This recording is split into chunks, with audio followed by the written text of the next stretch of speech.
Octopus பொழுதுபோக்கு தொலைக்காட்சி, சுட சுட உங்கள் மனதை தொட. நாங்க சொல்லல, நாங்க சொல்லல, நாங்க சொல்லவே இல்ல. ஹாய் வியூவர்ஸ், வணக்கம் அண்ட் வெல்கம் டு நாங்க சொல்லல with me Kanimozhi and Praveena. Hi Praveena. Hi கனி. இன்னைக்கு பிளாக் அண்ட் ஒயிட்ல எல்லாம் வந்திருக்கீங்க. நினைச்சேன் இந்த மாதிரி ஒரு மட்டமான क्वेश्चन வந்து இவ கண்டிப்பா கேப்பா. நீ மட்டும் என்ன எத்தனை எபிசோட்ல மட்டமான கேள்வி எல்லாம் கேட்டிருக்கேன். ஏதாச்சும் உனக்கு கேட்டிருக்கேனா? நான் கேக்குறதுலாம் ட்ரெடிஷனலா வந்திருக்கேன், மாடர்னா வந்திருக்கேன். நீ கலர்லாம் இப்போ நான் இங்க பாரு பிளாக் அண்ட் ஒயிட்ல நீ வந்திருக்க. ஒருவேளை நீ வந்து அப்படியே பழைய காலத்து ஸ்டோரி எல்லாம் ஏதாச்சும் சொல்ல போறியோ, புதுப்பித்து சொல்ல போறியோ நான் நினைச்சேன். நல்ல விதமா கேட்டா நீ வந்து பிளாக் அண்ட் ஒயிட் மட்டமான விஷயம் அப்படின்னு சொல்லிட்டு இது எத்தனை பேர் பார்த்து அவங்க வந்து ஸ்கிரீன்ல பாக்குறத மட்டும் தான் அவனை நம்புவாங்க. இதுக்கு பின்னாடி என்னெல்லாம் நடக்குதுங்கிறது எனக்கு மட்டும் தான் தெரியும். அதனால அவ கேக்குற क्वेश्चन எல்லாம் மைண்ட் பண்ணி அத அவங்க கேட்டாங்களா உன்ன ஸ்கிரீனுக்கு பின்னாடி என்ன நடக்குதுன்னு? இல்ல இங்க நடக்குறத மட்டும் சொல்லு. நான் சொல்லிடுவேன். சரி ஓகே. அப்புறம் நியூஸஸ்லாம் எப்படி கொண்டு வந்திருக்கீங்க? நம்ம ஷோல இவரை பத்தி நம்ம பேசவே இல்ல, ரொம்ப நாள் ஆச்சு அவரை பத்தி பேசி. சரியா, நமக்கு இது சிக்காம போகுது. டைரக்டர் பத்தி நம்ம ஹீரோ ஹீரோயின் பத்தி பேச போறதுல ஒரு டைரக்டர் பத்தி, டைரக்டர் அமீர் பத்தி தான் சொல்றேன். அவரோட நெக்ஸ்ட் ப்ராஜெக்ட் வந்து அவர் ஸ்டார்ட் பண்ணிட்டாரு. யாரு அப்படின்னு பாத்தீங்கன்னா, இந்த ஹீரோக்கு வந்து சான்ஸே கிடைக்காதுன்னு நிறைய பேர் புலம்புனாங்க. ஷூட்டிங் ஒழுங்கா வர மாட்டாரு, அப்படி பண்ண மாட்டாரு, இப்படி பண்ண மாட்டாருன்னு. சிம்புவை பத்தி தானே சொல்ல போறேன். சிம்பு தான் ஒரு இன்டர்வியூல வந்து அப்படியே கேட்டார்ல, எப்படி நீங்க சொல்றேன் பிரஸ் வந்து அப்படி சொன்னா நீங்க எப்படி என்ன பத்தி அப்படி நினைக்கலாம் சொல்லி எவ்வளவு டென்ஷன் ஆனாரு. பேச விடும்போது என்ன உன்னோட டர்ன் முடிஞ்சிருச்சுல, நீ சும்மா இரு நான் பேசுறேன். அதனால அவர் வந்து நெத்தியடி மாதிரி கொடுத்துட்டாரு. இனிமேல் யாரும் அப்படி சொல்ல மாட்டாங்க. அதனாலதான் அவருக்கு இப்ப வந்து அடுத்தடுத்து சான்ஸ் வந்துட்டு இருக்குன்னு சொல்ல வரேன். கொஞ்சம் பேச விடணும். சரியா, அதுக்குதான் மனுஷன். இருந்தாலும் வந்து எல்லாருமே இததான் வந்து ஃபர்ஸ்ட் எடுத்தோன்னே சொல்றாங்க, இப்படி எல்லாம் நடந்து. ஆனா அப்படி இல்ல, நீங்க சொல்லிட்டு அப்புறம் இல்லன்னு சொன்னா அதுல என்ன அர்த்தம் அப்படின்னு சிம்பு வந்து டென்ஷன் ஆகுறாரு. அதனால நீங்க எப்படி அப்படி சொல்லலாம் அப்படின்னு நல்லா பண்றாங்க. நான் அந்த கதைக்கெல்லாம் வரவே இல்ல. என்னன்னா இப்ப அமீர் படத்துல வந்து கமிட் ஆயிருக்காரு நம்ம சிம்பு. அவங்களோட யாரு ஜோடியா நடிக்க போறாங்கன்னா ஒரு புது காம்பினேஷன் தான் ஒர்க் அவுட் ஆக போகுது. என்னன்னா இந்த ஹீரோயின் வந்து அஜித் கூட நடிச்சிட்டாங்க, விஜய் கூட நடிச்சிட்டாங்க, சூர்யா, தனுஷ், கார்த்தின் எல்லாரோடயும் நடிச்சிட்டாங்க. சிம்புவோட இன்னும் அந்த காம்பினேஷன் நம்ம பாக்கல. யாரு அப்படின்னு பாத்தீங்கன்னா நம்ம தமன்னா. தமன்னாவை தான் நம்ம அந்த காம்பினேஷன்ல பாக்கல. சோ இவங்க ரெண்டு பேரும் இணைஞ்சுதான் நம்ம அமீர் படத்துல நடிக்க போறாங்களாம். ஸ்டோரி வந்து இப்ப வெளியே நான் ரிலீஸ் பண்ண மாட்டேன், எது ஒரு லீக் கூட ஆகக்கூடாது அப்படின்னு வந்து அவர் வந்து சேஃப்டியா வச்சிருக்காரு. ஆனா வந்து என்னன்னா எல்லாமே கலந்த மாதிரி தான் இருக்கும். பரவாயில்ல, ரொம்ப நாள் கழிச்சு வால் ரிலீஸ் ஆனாலும் ரிலீஸ் ஆனதுக்கு அப்புறம் ஒரு குட் லக் கிடைச்சிடுச்சுன்னு நினைக்கிறேன். ஆமா, அதனால அது கரெக்டா டிஆர் சார் சொல்லியிருந்தாரு பாத்தீங்களா, இனிமேல் என் பையனுக்கு வந்து சூப்பரா வரும் சான்ஸ்லாம் அப்படிங்கிற மாதிரி. ஆடி போய் என்னமோ சான்ஸ் வந்துருச்சு. அது எதுவும் ட்ரை பண்ணாத. அண்ட் இதுல வந்து எப்பவுமே நம்ம வந்து அமீர் அப்படின்னு எடுத்துட்டோம்னா யார் மியூசிக் டைரக்டர் அப்படின்னு பாத்தீங்கன்னா யுவன் சங்கர் ராஜா தான் போடுவாங்க. கடைசியா எந்த படம் வந்துச்சு அமீரோடது அப்படின்னு பாத்தீங்கன்னா ஆதி பகவான் ஜெயம் ரவி வச்சு பண்ணாங்க. ஒரு லாங் கேப்க்கு அப்புறம் இப்போ வந்து ஒரு புது ட்ரை எடுத்திருக்காரு.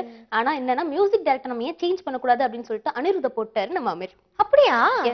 அவரோட ஒர்க் மூலமா எல்லாரையும் இம்ப்ரெஸ் டோட்டலாவே ஒரு வேற ஒரு காம்பினேஷன்ல இருக்க போது நினைக்கிறேன். புதுசா வந்து ட்ரை பண்ணிருக்காங்க. ஏன்னா சிம்பு ஃபர்ஸ்ட் டைம் அமீரோட இணைஞ்சு பண்றாரு. அதே மாதிரி தமன்னா, இந்த மாதிரி நிறைய புது ஒர்க் அவுட்லாம் இருக்கு இதுல. சோ இது எந்த அளவுக்கு ஒர்க் அவுட் ஆகுது அப்படிங்கிறது நம்ம வந்து படம் வந்ததுக்கு அப்புறம் அவங்களோட ஃபர்ஸ்ட் லுக் போஸ்டர்ஸ் எல்லாமே வந்ததுக்கு அப்புறம் தான் தெரியும். சோ வெயிட் பண்ணி பார்க்கலாம். த்ரிஷா வந்து திடீர்னு ஒரு புதுமையான ரூபம் எடுத்திருக்காங்க. ஆனா விஸ்வரூபம் வந்தாலும் வந்துச்சு. என்கிட்ட அந்த ரூபம்ங்கிற வார்த்தை வந்து மாட்டி சிக்கி தவிக்குதுன்னே சொல்லலாம். யாரெல்லாம் புது புது கெட்ட போட்டாங்களோ ரூபம் போடுறாங்க அப்படின்னு சொல்லிட்டேன் நானு. சோ த்ரிஷா வந்து புதுசா ஒரு ரூபம் எடுத்திருக்காங்க. என்னன்னா 20 வயசு பொண்ணாவே மாறிட்டாங்களா. அவங்க மாறிட்டாங்களா? அவங்க அப்பயும் அப்படிதான் இருக்காங்க. வயசு ஆகுது அப்படிதான் இருக்காங்க.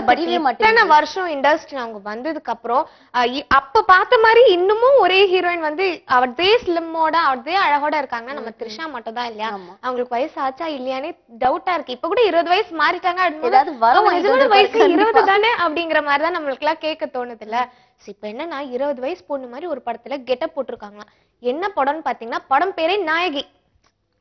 ஆமா, படம் பேரே நாயகினா அப்போ ஹீரோயின் ஓரியன்டட் சப்ஜெக்டா தான் கண்டிப்பா இருக்க போகுது இல்லையா? அந்த படத்துல தான் வந்து காலேஜ் ஸ்டூடெண்டா நடிக்க போறாங்களா ரொம்ப நாள் கழிச்சு நம்ம த்ரிஷா. கடைசியா கிரீடம் அந்த மாதிரி படத்துல தானே நம்ம வந்து த்ரிஷாவை ஒரு காலேஜ் ஸ்டூடெண்டா பார்த்தோம். ஒரு படத்துல கூட ஸ்கூல் அத பென்சில் பாக்ஸ் எல்லாம் ஓபன் பண்ணுவாங்க கடிச்சா. ஆமா ஆமா. அப்போ ஆனா என்ன அறிந்தால வந்து ஒரு டான்ஸ் டீச்சரா பார்த்தோம். அவங்கள கிளாசிக்கல் டான்ஸ் டீச்சரா பார்த்தோம்.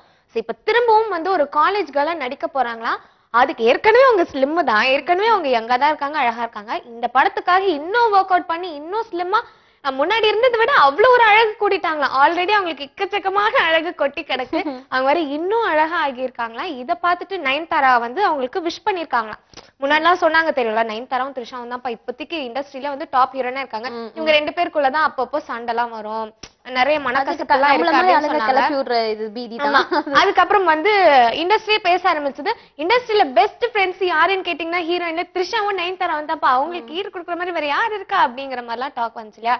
சோ அது இன்னொரு தடவை ப்ரூவ் பண்ணி நயன்தாரா வந்து த்ரிஷாவோட இந்த கெட்டப்லாம் பார்த்து பயங்கரமா விஷ் பண்ணிருக்காங்களா. வெரி குட் த்ரிஷா, நீ இந்த மாதிரிலாம் கூட செய்வியா அப்படின்னு சூப்பரா இருக்கு. ஆமா சூப்பர்மா, கலக்குறமா, நீ நல்லா வருவமா அப்படி இப்படின்லாம் சொல்லிருக்காங்களா நம்ம நயன்தாரா. இப்ப நான் அடுத்ததா ஒரு கியூட்டான ஹீரோயின் பத்தி சொல்ல போறேன். அந்த ஹீரோயினோட படங்கள் வரலன்னு வெயிட் பண்ணிருந்தோம். இப்ப ரீசெண்டா இது என்ன மாயம் அப்படிங்கிற படம் மூலமா ரிலீஸ் ஆயிட்டு இப்ப தெரியுது எதனால சான்ஸ் வந்துச்சு அப்படின்னு சொல்லிட்டு அந்த அளவுக்கு ப்ரூவ் பண்ணிட்டாங்க.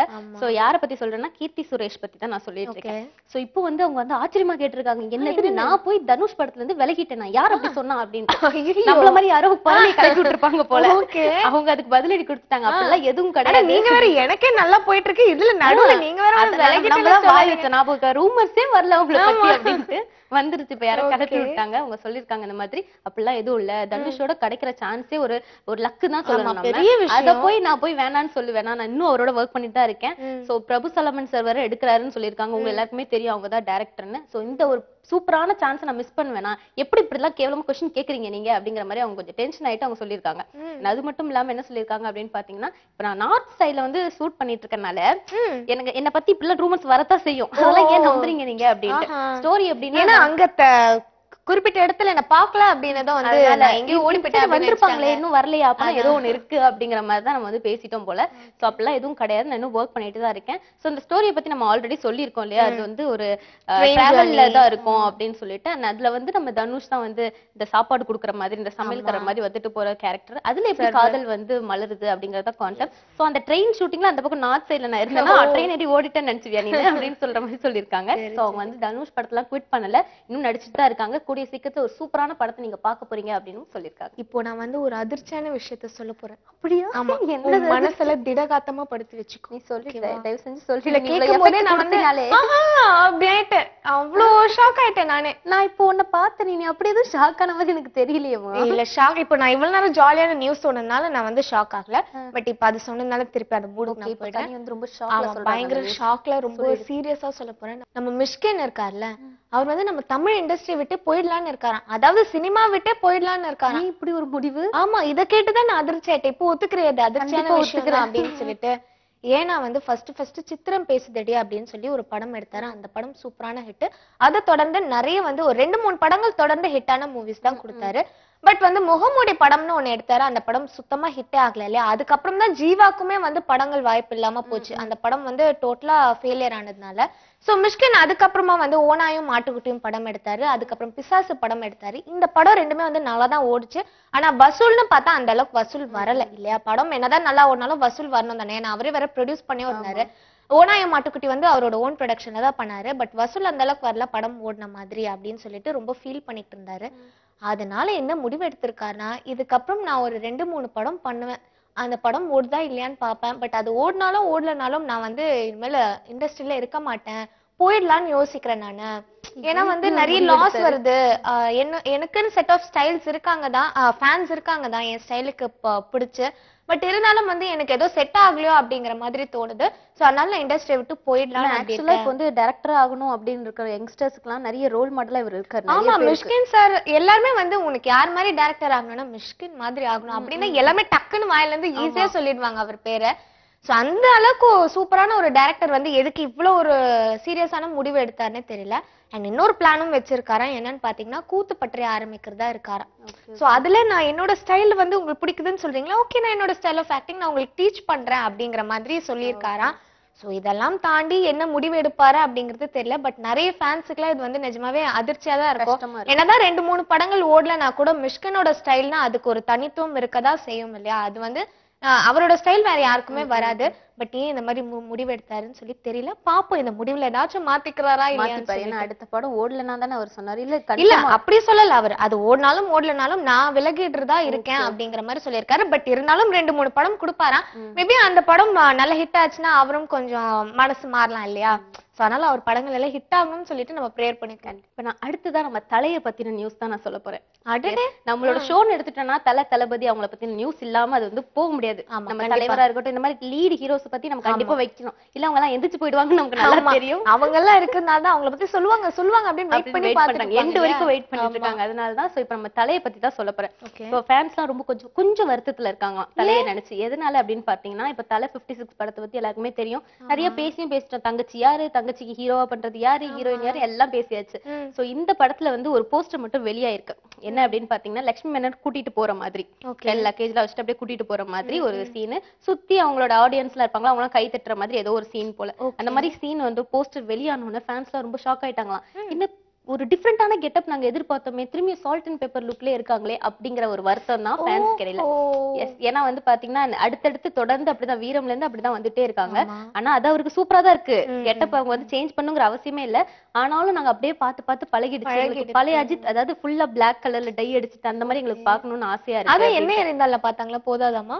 இந்த படத்துல ரொம்ப எக்ஸ்பெக்ட் பண்ணிருப்பாங்க போல, ஃபுல்லா அப்படிதான் வர போறாரு, உடம்பெல்லாம் குறைச்சு பயங்கரமா வருவாரு அப்படிங்கிற மாதிரி எதிர்பார்த்தோம். ஆனா பார்த்தா அந்த போஸ்டர்ல வந்து அந்த சால்ட் அண்ட் பேப்பர் ஸ்டைல்ல தான் இருக்காங்க. என்ன அஜித் இப்படி பண்ணிட்டீங்களே அப்படின்னு ஒரு பக்கம் சொல்ல, இன்னொரு பக்கம் என்ன சொல்லிருக்காங்கன்னா, எங்க தலடா அவர் நேச்சுரலா தான் இருப்பாரு, சும்மா இப்படி மேக்கப் போட்டுலாம் ஏமாத்த மாட்டேன்னு அவரு சண்டை போட ஆரம்பிச்சிட்டாங்க ஒரு பக்கத்துல அவங்க.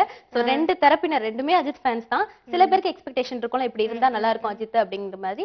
சோ அவர் வந்து அடுத்த படத்துல இனிமேல் ட்ரை பண்ணுவாரா மாட்டாராங்கிறது வெயிட் பண்ணி தான் பார்க்கணும். ஆனா இந்த படத்துல இந்த லுக் தான் அவர் மெயின்டைன் பண்றாராம். சோ அதெல்லாம் கேட்டு ஃபேன்ஸ்ல ரொம்ப வருத்தத்துல இருக்காங்க. நீயும் அவரோட ஃபேன்ஸ் தானே? ஆனா வந்து எனக்கு வந்து சால்ட் அண்ட் பெப்பர் லுக்ல தான் வந்து அஜித் சார் பிடிக்கும். எப்படி வந்தாலும் எனக்கு பிடிக்கும், அது வேற விஷயம். பட் சால்ட் அண்ட் பெப்பர் லுக்னா அது ஒரு தனி அழகு, அது அவருக்கு மட்டும் தான் அழகா இருக்கு. அவரை பார்த்து நிறைய பேர் காப்பின்னு இல்ல, அந்த ட்ரை பண்ணலாம் நம்மளும் அப்படின்னு சொல்லிட்டு நிறைய ஹீரோஸும் பண்றாங்க, ஃபேன்ஸும் பண்ணிட்டு தான் இருக்காங்க. எங்க வீட்டு சைடும் ஒருத்தவங்க எல்லாம் சுத்திட்டு தான் இருக்காங்க சால்ட் அண்ட் பெப்பர் அப்படிங்கிற மாதிரி ஒரு இதுல.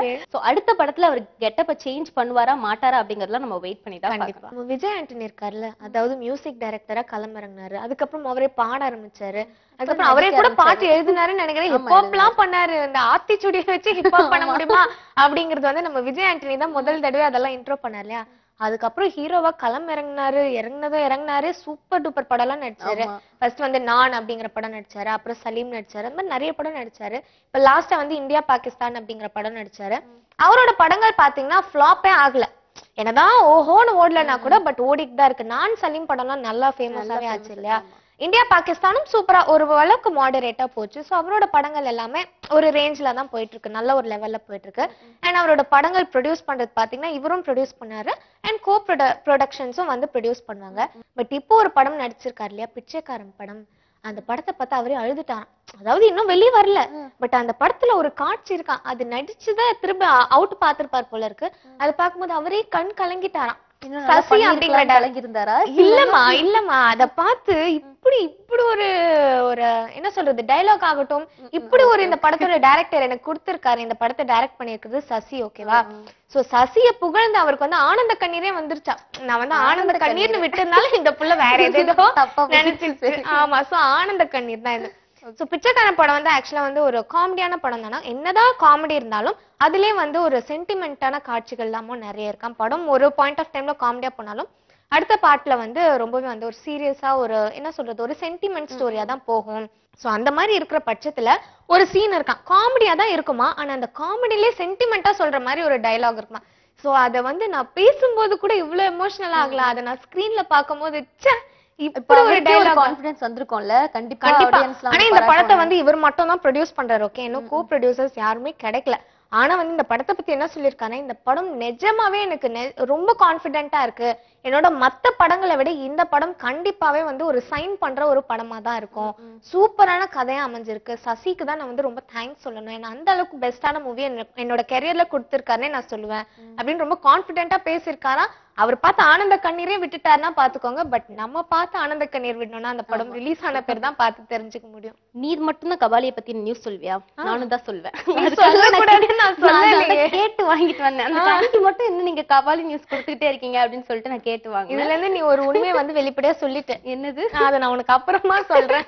சரி, நீ யோசிச்சு வச்சுக்கோ, நல்லா டீட்டெயிலா யோசிச்சு வச்சுக்கோ. அதெல்லாம் எனக்கு தெரியும், சொன்னதே நான் தானே. சரி, ஓகே. என்ன நியூஸ் அப்படின்னு பாத்தீங்கன்னா, நம்ம கலையரசன்ல ஒர்க் பண்றாரு அப்படிங்கிறது நம்ம எல்லாருக்குமே தெரியும். நம்ம வந்து அது ஆகோ ஹோன்னு பேசணும். சான்ஸே கிடைக்காம இருக்காங்க, எவ்வளவு சூப்பரான சான்ஸ் அவருக்கு கிடைச்சிருக்கு பாருங்க அப்படிங்கிற மாதிரி எல்லாம் பேசணும் இல்லையா. இப்ப போட்டோ ஷூட் நடந்தப்போ ரஜினி சார் கூப்பிட்டு வச்சு பேசிருக்காங்க கலையரசனை. அத நினைச்சு என்னமோ அந்த வாய்ப்பு கிடைக்கல போல, என்ன இது அப்படின்னு ஒரு ரியாக்ஷனை பாக்கும்போது எனக்கு தெரிஞ்சிச்சு. சரி, கொஞ்ச நேரம் அதை கண்டினியூ பண்ணட்டும் அப்படிங்கிறதுக்காக தான் ஸ்லோவா நான் சொன்னேன். சரி, ஓகே. இப்ப ரீசெண்டா போட்டோ ஷூட் நடந்திருக்கு. அதாவது இந்த கெட்டப் உங்களுக்கு சூட் ஆகுதா, உங்களுக்கு சூட் ஆகுதான்னு எல்லா ஆர்டிஸ்டும் வச்சும் பண்ணிருக்காங்க அந்த படத்துல ஒர்க் பண்றவங்க எல்லாம். சோ ரஜினி சாரோட கெட்டப் வந்து ரீசெண்டா வெளியாச்சு, அதெல்லாம் பார்த்தோம், நம்ம பேசணும். சரியா? சோ கலையரசனோட போட்டோ ஷூட் நடக்கும்போது அவர் வந்து கூப்பிட்டிருக்காரு தம்பி வா அப்படின்னு சொல்லிட்டு அது பேர் சொல்லி கூப்பிட்டிருக்காரு கலையரசன் இங்க வா அப்படின்னு சொல்லிட்டு இதெல்லாம் அப்படியே அவர் வாயால பேர் சொல்லும் போது அந்த பேருக்கே ஒரு தனி அழகு வந்திருக்குமே. ஆக்சுவலா அவருக்கு இந்த சான்ஸ் கிடைச்சதுன்னு தெரிஞ்சோன்னே அவர் ரொம்ப சந்தோஷப்பட்டார். நம்ம சொல்லி நம்ம சொன்னோம். இப்ப அதை விட டபுள் மடங்கு சந்தோஷத்துல இருக்காரு. எதனால அப்படின்னு பாத்தீங்கன்னா இவ்வளவு சீனியர் ஆர்டிஸ்ட் என் பேரை சொல்லி கூப்பிட்டு கண்டிப்பா அவர் மைண்ட்ல ரெஜிஸ்டர் ஆயிருந்தாரு. அவர் கூப்பிட்டிருப்பாரு இல்லையா, கூப்பிட்டு இந்த மாதிரி அவர் வந்து பேசியிருக்காரு. அந்த மாதிரி படத்துல நீ ஒர்க் பண்ற, ஓகே உன்னோட ஒர்க் எல்லாம் நல்லா இருக்கு அப்படிங்கிற மாதிரி எல்லாம் ஜென்ரலா பேசியிருக்காராம். சோ அதை நினைச்சு அத்தனை பேர் இருக்கும்போது என்ன கூப்பிட்டு அவர் பேசியிருக்காருன்னா அது அப்படியே யாருன்னா வீடியோல கேப்சர் பண்ணிருந்தா எவ்வளவு ஸ்வீட்டான மொமெண்டா இருந்திருக்கும். அதனால அவர் மறக்க மாட்டாரு. அது வேற விஷயம். எவ்வளவு உயரத்துக்கு போனாலும் கலையரசன் அதை மறக்க மாட்டாரு.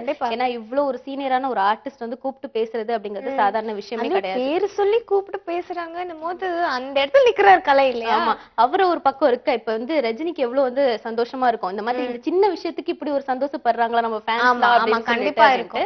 சோ வந்து அவங்களோட திறமைய வந்து இப்ப கலையரசன் அவரோட படத்துல காட்டணும். சோ அந்த படத்துல எப்போ ஒர்க் பண்ணுவோம், எப்போ ஸ்டார்ட் பண்ணுவோம். இப்போ கலையரசனோட ஒர்க் இன்னமும் சேலஞ்சிங்கா ஆயிடுச்சு. ஆமா கண்டிப்பா. அவர் வந்து திரும்பவும் கலை இங்க வா அப்படின்னு சொல்லி சூப்பரா பண்ணிருக்கப்பா அப்படின்னு சொல்லலாமா. ஆமா, அதுக்காக தான் அவர் வெயிட் பண்ணிட்டு இருக்காரு. என்னோட எஃபர்ட் எப்படி போடுற அப்படின்னு சொல்லிட்டு வெயிட் பண்ணிருக்காரு நம்ம கலையரசன். தனுஷ் வந்து திரும்ப அவரும் இப்போ ஒரு ரூபம் எடுக்க போறாரு, 2 ரூபம் எடுக்க போறாராம். இந்த ரூபத்தை நீ சொன்னது கரெக்ட் தான் மனைவி, தெரியாம அதான் ரூபம்ங்கிற வார்த்தை வந்து என்கிட்ட மாட்டிக்கிட்டு முழிக்குது. பட் வேற என்ன சொல்றதுன்னு எனக்கு தெரியல. நிஜமா அவரும் தான் வந்து இப்ப டூயல் ரோல்ல நடிக்க போறாரு. உன்னால நான் டைரக்டாவே சொல்லிட்டேன் என்ன மேட்டர்ங்கிறது. ஓகேயா, இப்போ வந்து துரை செந்தில்குமார் இருக்காரு இல்லையா, அவரோட டைரக்ஷன்ல தான் அடுத்த படம் நடிக்க போறாராம். சோ இப்போ ரீசெண்டா ஒரு படம் நடிச்சிட்டு இருக்காரு, ஒரு படம் போயிட்டு இருக்கு இல்லையா, பிரபு சாலமன் சாரோட டைரக்ஷன்ல நடிச்சிட்டு இருக்காரு. அந்த படத்துல தான் கீர்த்தி சுரேஷ் பண்ணிட்டு இருக்காங்க. அண்ட் தம்பி ராமையா போன்ற நிறைய பேர் பண்றாங்க. அது ஒரு சூப்பரான படமா அமைய போகுது அப்படிங்கிறதுல டவுட்டே கிடையாது. அதுக்கு அடுத்த படம் யார் கூட சேர்ந்து பண்ண போறாரு அப்படின்னு சொல்லிட்டு ஒரு பெரிய குவெஸ்சன் மார்க் இருந்தது இல்லையா. இப்ப அதை வந்து தெளிவுபடுத்துற மாதிரி என்ன சொல்லியிருக்காங்கன்னா, துரை செந்தில்குமார் இருக்கார்ல, அதாவது அவர் யாருன்னா எதிர்நீச்சல் அப்புறம் காக்கி சட்டை படத்தெல்லாம் சொல்லியிருந்தோம் இல்லையா அவரை பத்தி. ஆமா, டைரக்ட் பண்ணியிருந்தாரு. அண்ட் தனுஷ் தான் வந்து அந்த படங்கள் எல்லாம் ப்ரொடியூஸ் பண்ணியிருந்தாரு. அண்ட் சிவகார்த்திகேயன் தான் ஹீரோவா நடிச்சிருந்தாரு. இப்போ வந்து அவர் டைரக்ட் பண்ண, அதாவது துரை செந்தில்குமார் டைரக்ட் பண்ண நம்ம தனுஷே ஹீரோவா தான் நடிக்க போறாரு. அண்ட் ப்ரொடக்ஷனும் ஆப்வியஸ்லி அவர் தான் பண்ணுவாரு. அவர் நடிச்சதுக்கு அவரே பண்ணலன்னா என்ன அர்த்தம். சோ அவரே தான் ப்ரொடியூஸ் பண்றாரு. சோ இந்த படத்துல தான் 2 கெட்டப்ல நடிக்கிறாராம், அதாவது டூயல் ரோல்ல நடிக்கிறாராம். அதுல ஒரு கெட்டப்க்கு ஜோடியா நம்ம வித்யா பாலனை ஹீரோயினா போடுறதா ஒரு டாக் இருக்கா. ஒரு புது ட்ரைல சூப்பர்ல. ஆனா வந்து சூப்பர் ஸ்டார் படத்துக்கே வித்யா பாலன் கேட்டிருந்தாங்க, கால் ஷீட் ப்ராப்ளம்னால இல்ல அப்படிங்கிற மாதிரி ஆச்சு. இப்போ தனுஷ் படம்க்கும் வித்யா பாலன் போடலாம் அப்படிங்கிற மாதிரி ஒரு டாக் இருக்கு. பட் எந்த அளவுக்குன்னு தெரியல. ஒருவேளை வித்யா பாலன் நடிக்கிறதுனால இது ஹிந்தி சைடுல கண்டிப்பா பாப்பாங்க. ஏன்னா தனுஷ் நடிக்கிறாருன்னும் போது ஹிந்திலயும் அவர் ஃபேமஸ் தான், அவர் அங்கேயும் படம் நடிச்சிருக்காரு, கண்டிப்பா எல்லாருமே பாப்பாங்க. இந்த படத்தையும் கூட அங்க அப்படியே ரீமேக் பண்ண வாய்ப்பு எல்லாம் இருக்கு. ஆனா நம்ம கன்ஃபார்மா எதுவும் சொல்லிட வேணாம். ஏன்னா நம்ம சொல்லி நிறைய பேர் இவங்க கிடையாதுன்னு நிறைய மாத்திட்டோம் ஹீரோயின். ஆமா, இப்ப கூட கன்ஃபார்மா சொல்லல இல்லையா, சொல்றதா ஒரு டாக் இருக்கு வித்யா பாலன் நடிக்க போறாங்கன்னு. பட் அது வந்து இன்னும் கன்ஃபார்ம் ஆகல. சோ எப்படினாலும் எதுனாலும் மாறலாம். அபிஷியல் அனௌன்ஸ்மெண்ட் வந்தாதான் நம்மளுக்கு தெரியும். இது ஜஸ்ட் அப்படி காதால கேட்டது, நான் வந்து அப்படியே வாயால சொல்லிட்டேன், அவ்வளவுதான். இப்ப அடுத்ததா ஒரு பப்ளியான ஒரு ஹீரோயின். ஓகே, அவங்க பப்ளியா இருந்து அப்புறம் டயட் மெயின்டைன் பண்ணி ரொம்ப லீன் ஆகி இப்ப கியூட் ஆயிட்டாங்க அப்படின்னு தான் சொல்லணும். அது யாருன்னு கண்டுபிடிச்சிருப்பேன். கண்டிப்பா நீ வந்து அப்படியே டயட் அப்படி இப்படிலாம் சொன்னும் போதே நான் கண்டுபிடிச்சிருக்காங்க. ஆனா பப்ளில இருந்து இப்படி ஒரு சேஞ்ச் ஓவர் கொடுத்தது யார் அப்படின்னு பார்த்தா நம்ம ஜூலியட். அதானே, அவங்க ஜூலியட்டை பத்தி தான் சொல்லிட்டு இருக்கேன். நம்ம ஹன்ஷிகா. ஓகேவா, நமக்கு புரிஞ்சா போதுமா அந்த இது அவங்களுக்கு புரியணும்ல. நம்மள விட அவங்க ஷார்ப். ஜூலியட் சொன்னோனே ஆமாப்பா இந்த பசங்க அதுதான் சொல்றாங்க அப்படின்னு சொல்லி அவங்க கேட்ச் பண்ணிருப்பாங்க. ஆடியன்ஸ் மேல எவ்வளவு ஒரு அபிப்பிராயம் இருக்குங்கற ஒரு நம்பிக்கைன்னு பாத்துக்கோங்க. சரி, ஓகே, இப்ப நான் ஹன்ஷிகா பத்தி தான் சொல்ல போறேன். அவங்க வந்து ஆச்சரியப்பட்டு சொல்லிருக்காங்க ஒருத்தரை பத்தி. யார் அப்படின்னு பாத்தீங்கன்னா நம்ம விஜய் பத்தி தான் சொல்லிருக்காங்க. எஸ், புலியில வந்து ஒன்னா ஒர்க் பண்ணாங்க, நம்ம எல்லாருக்குமே தெரியும். சோ வந்து அதுல என்ன ஸ்டோரி அப்படின்னு பாத்தீங்கன்னா, டைரக்டா விஜயோட ஒரு லவர் கிடையாது. அவங்க என்னன்னா அவங்க வந்து ஒன் சைட்ல லவ் பண்ற மாதிரி ஒரு கேரக்டரா.